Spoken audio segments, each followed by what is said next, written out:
Meet Sarah, who thought she'd found her soulmate in Alex.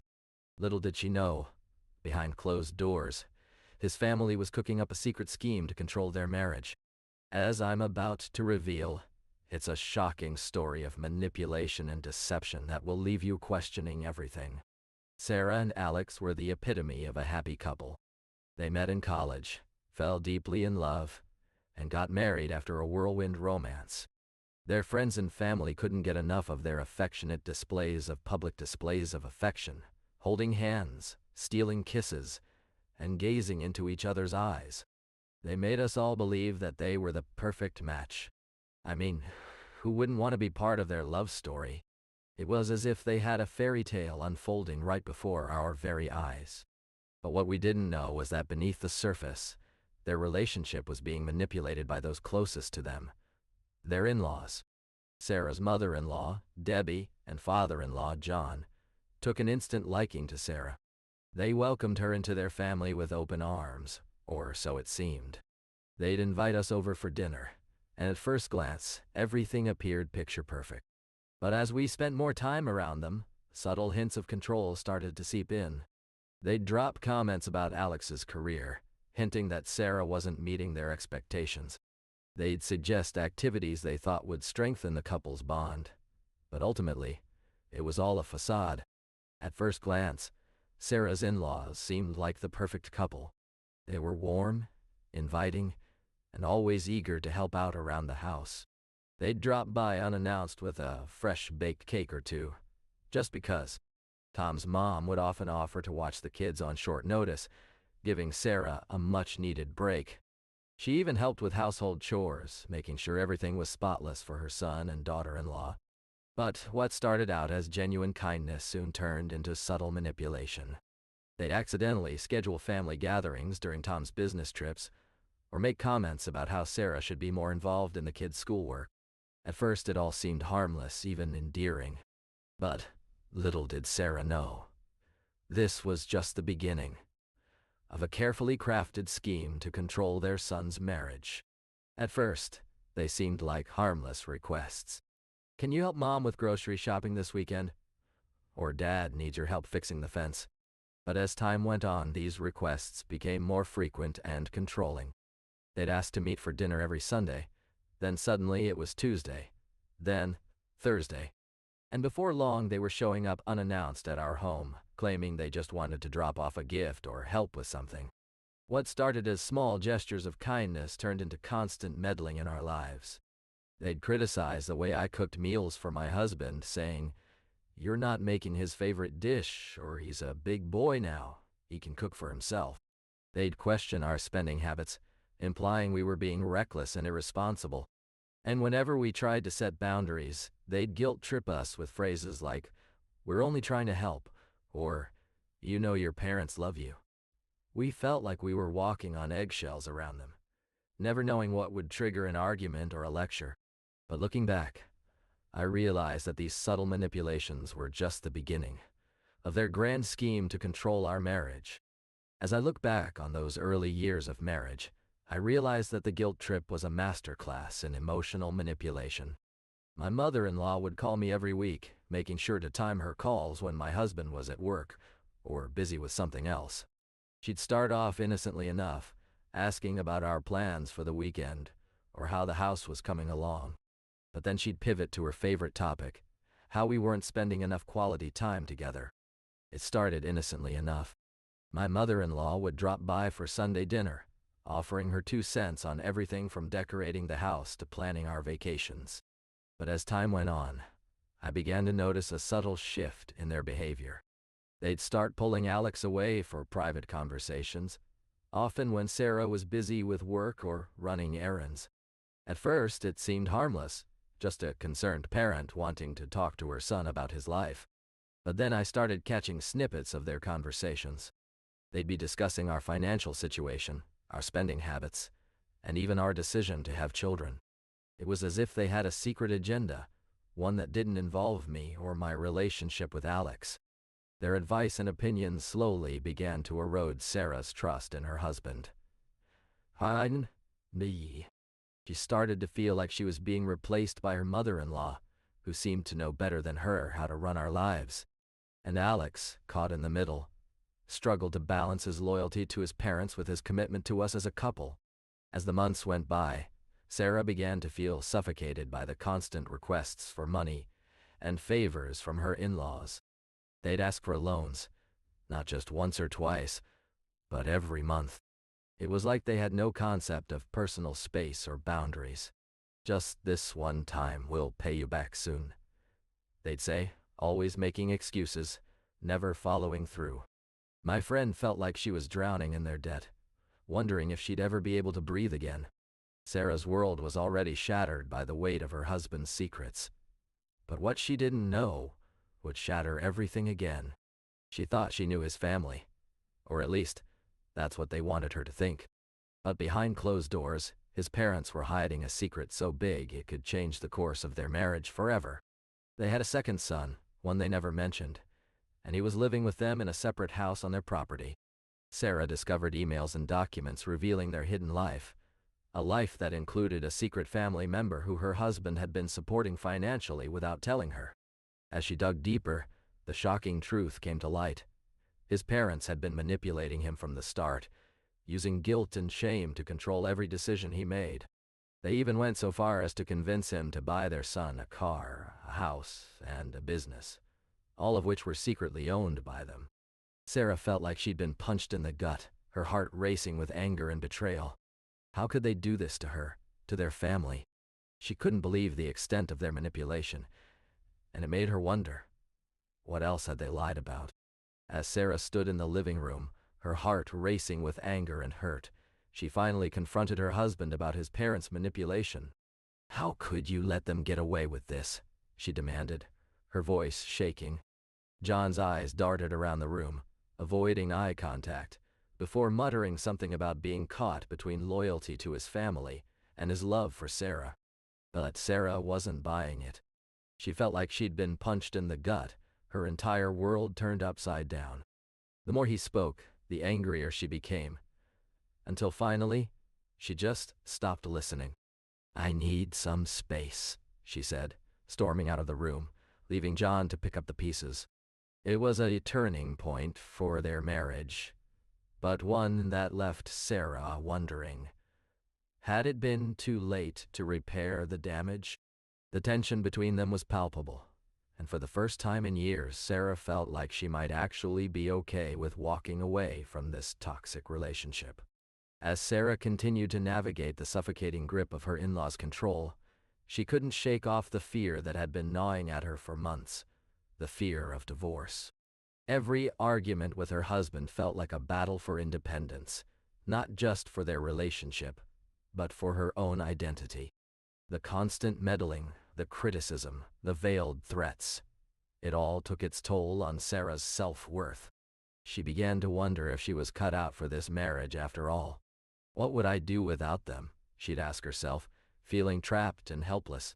Sarah remembered a particularly heated argument with her mother-in-law over something as simple as cooking dinner. "Dad, do you smile?" The in-laws had always been vocal about their disapproval of Sarah's culinary skills, but on that day, they crossed a line. "You're just going to ruin our son's life," her mother-in-law said, her voice dripping with venom. Sarah felt like she was walking on eggshells, never knowing when the next explosion would happen. One evening, as she packed up her bags for yet another family dinner that had turned into a nightmare, Sarah realized she'd had enough. She couldn't keep living this way, constantly seeking permission and approval from people who didn't have her best interests at heart. As Sarah looked back on the chaos she'd endured, she realized that rebuilding trust wasn't just about her husband's actions. It was also about setting boundaries with his family. She started by having open and honest conversations with her mother-in-law, explaining how their constant criticism and meddling had made her feel like a failure as a wife and partner. As I looked back on those early years of marriage, I realized that I had been so focused on trying to win over my in-laws' approval that I had sacrificed my own happiness. I remember canceling plans with friends because they wanted us to spend Sundays at their house for dinner. I'd cook and clean all day just to make sure everything was perfect for them. But the truth is, It wasn't about me wanting to please them. It was about fearing their disapproval. I remember the countless times I'd visit my in-laws' house, feeling like a guest at my own wedding reception. Their criticism was subtle yet suffocating. Why are you wearing that dress? Or you should have made this dish. At first, I brushed it off as harmless input, but soon I realized their constant meddling was draining me of all joy in our marriage. The worst part, my husband, sweet and loving as he is, had no idea what was going on behind the scenes. His parents were pulling him into a cycle of guilt trips and passive-aggressive comments, making him doubt his own decisions. I learned that setting boundaries isn't about being rude or dismissive. It's about protecting yourself from toxic relationships. It's okay to say no or set clear expectations. Your well-being is worth it. I wish I had spoken up sooner, but instead, I let their disapproval silence me. Now, as I reflect on those years, I realize that the lesson learned was not just about standing up for myself, but also about recognizing when someone else's negativity can seep into my relationship. It's a hard-earned wisdom, one that I hope you'll carry with you. Know your worth and never let anyone make you feel otherwise. As I navigated this treacherous terrain, I was fortunate to have a support system in place. Friends who understood the complexities of my situation. They didn't try to fix me or offer empty words. They listened with empathy, validating my feelings and experiences. One friend, Rachel, would often meet me for coffee, where we'd dissect every aspect of my marriage and the in-laws' involvement. She reminded me that I wasn't alone in this struggle. Many women face similar battles. One particular evening, after a particularly grueling conversation with my husband's family, Rachel showed up at my doorstep with a homemade care package. Fresh flowers, a warm candle, and a stack of self-help books. It was a small gesture, but it spoke volumes about her presence in my life. She made me feel seen, heard, and understood, like I wasn't just a wife caught in the crossfire, but a woman worthy of love and respect. In that moment, I realized that having friends who get it is crucial during times of turmoil. They don't try to change you or tell you what to do. They simply offer a safe space to breathe, reflect, and recharge. As you navigate the aftermath of discovering your in-laws' secret scheme, it's essential to prioritize your emotional well-being. Healing from trauma takes time, patience, and support. It's not about suppressing your feelings or pretending everything is fine. It's about confronting them head-on. Imagine carrying a heavy backpack filled with emotions, anger, sadness, guilt, and suddenly someone offers you a gentle hand to take some of that weight off. That's what therapy, counseling, or even just talking to a trusted friend can do. They don't try to change you or tell you what to do. They simply offer a safe space to breathe, reflect, and recharge. For Sarah, it was a daily journaling routine that helped her process her emotions. She'd write down everything she felt, without editing or censoring herself. It was liberating to release all of the pent-up feelings on paper. For others, it might be exercise, meditation, or creative expression. The key is finding what works for you and making time for it. Remember, healing is not a linear process. It's a spiral staircase. You may move forward, but sometimes you'll revisit old wounds. Be gentle with yourself, and don't expect to get over it quickly. With support and self-care, you can learn to navigate these complexities and find your footing again. As we navigate the complexities of our relationships with in-laws, it's essential to recognize the warning signs of manipulation. You may think you're being loving or concerned, but if your partner is constantly seeking approval from their parents before making decisions about your life together, that's a red flag. For instance, imagine waking up every morning to find your partner on the phone with their mom, discussing everything from your meal plans to your career choices. You feel like you're being pushed aside and your opinions are no longer valued. Other signs of in-law control include constant criticism or belittling of your lifestyle, habits, or parenting style. Perhaps you've noticed that every time you try to plan a date night or a weekend getaway with your partner, their parents swoop in and cancel plans at the last minute. citing concerns about your relationship. Don't let yourself become a victim of in-law control. Be aware of these tactics and prioritize open communication with your partner. Remember, you deserve to have your own life, choices, and decisions respected within your marriage. As Sarah looked back on the tumultuous journey she had been on with her in-laws, she realized that the turning point came when she learned to prioritize her own needs, no matter what others thought. She remembered the countless times she had sacrificed her own desires and happiness for the sake of maintaining peace in her family. But at what cost? The exhaustion, the resentment, the feeling of losing herself in the process. For years, Sarah had been walking on eggshells around her in-laws, never wanting to rock the boat or upset their delicate balance of power. But as she watched her husband become increasingly submissive to their demands, she realized it was time to take a stand. The constant criticism, the belittling comments, the subtle manipulation, it all had to stop.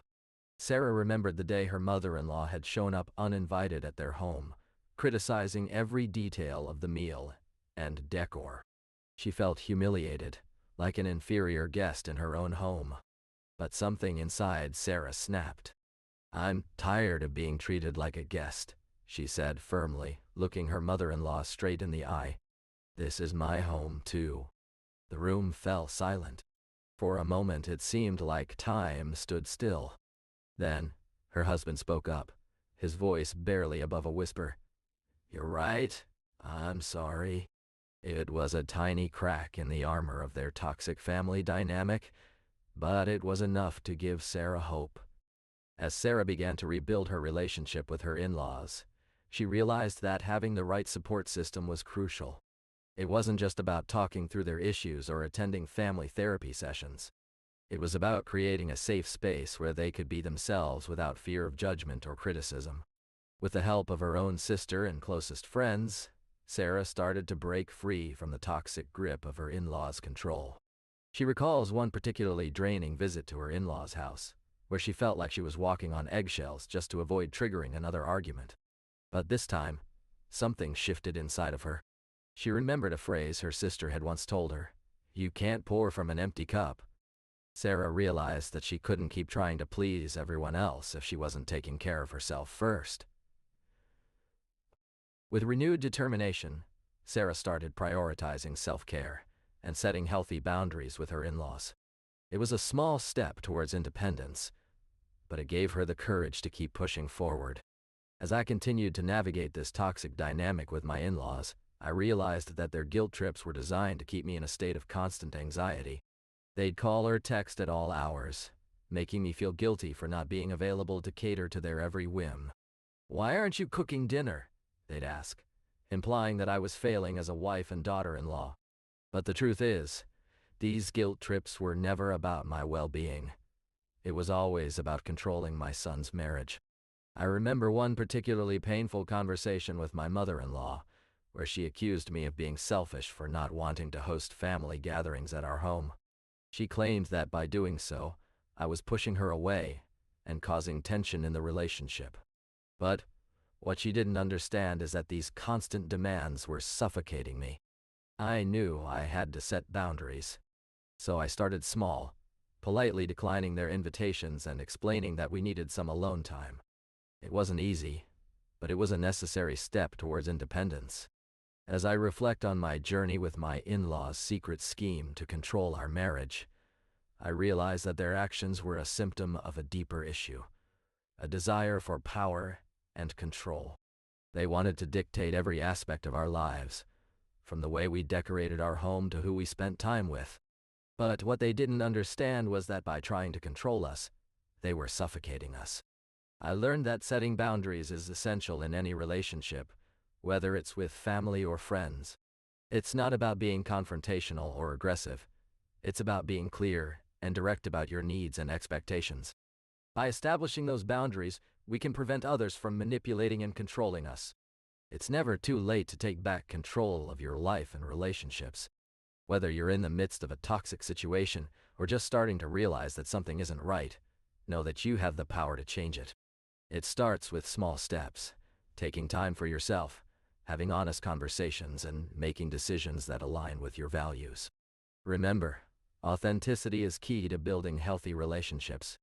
As Sarah continued on her journey to rebuild her life, she realized that one of the most valuable lessons she learned was the importance of authentic relationships.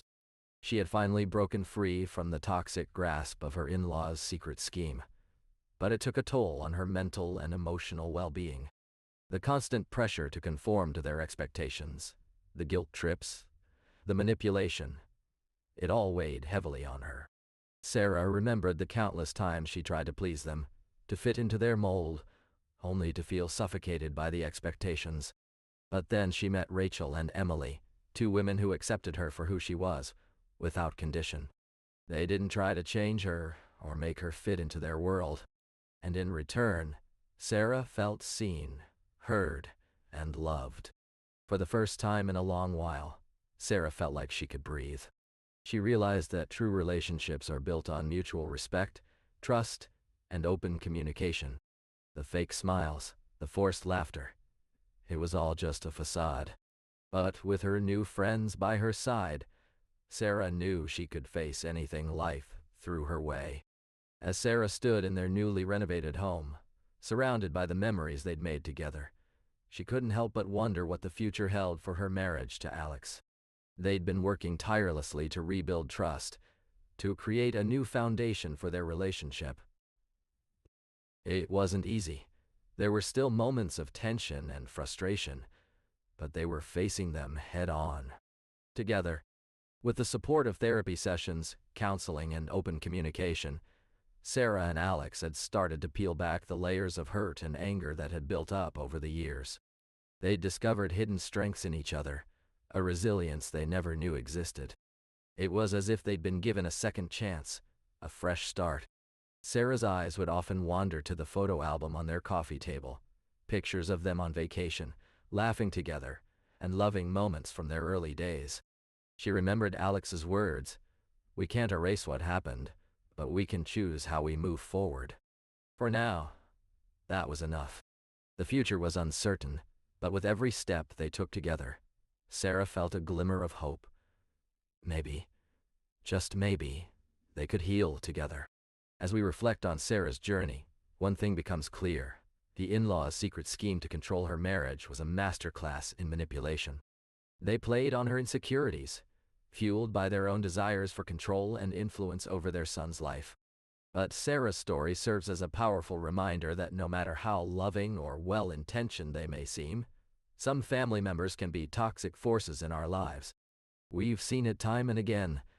The constant criticism, the guilt trips, the emotional blackmail. It's exhausting, draining, and can even lead to feelings of suffocation. But Sarah's story also shows us that there is a way out. By setting boundaries and prioritizing her own needs, she was able to break free from their grasp. It's not always easy, and it's not always possible. But what Sarah's journey teaches us is that our happiness matters. We can't let the opinions of others dictate our choices or define our worth. Remembering Sarah's story is a powerful reminder to stand up for ourselves, even when it feels like the hardest thing to do. As we wrap up Sarah's story, remember that you too have the power to break free from toxic relationships. Your well-being is worth fighting for. Don't let anyone dictate how you live your life, or who you choose to love. You deserve happiness, freedom, and respect. If you're in a situation where you feel trapped or controlled, know that there's hope for change. Take the first step towards reclaiming your life, just like Sarah did. And if you want more real-life relationship stories, be sure to subscribe to our channel for new videos every week.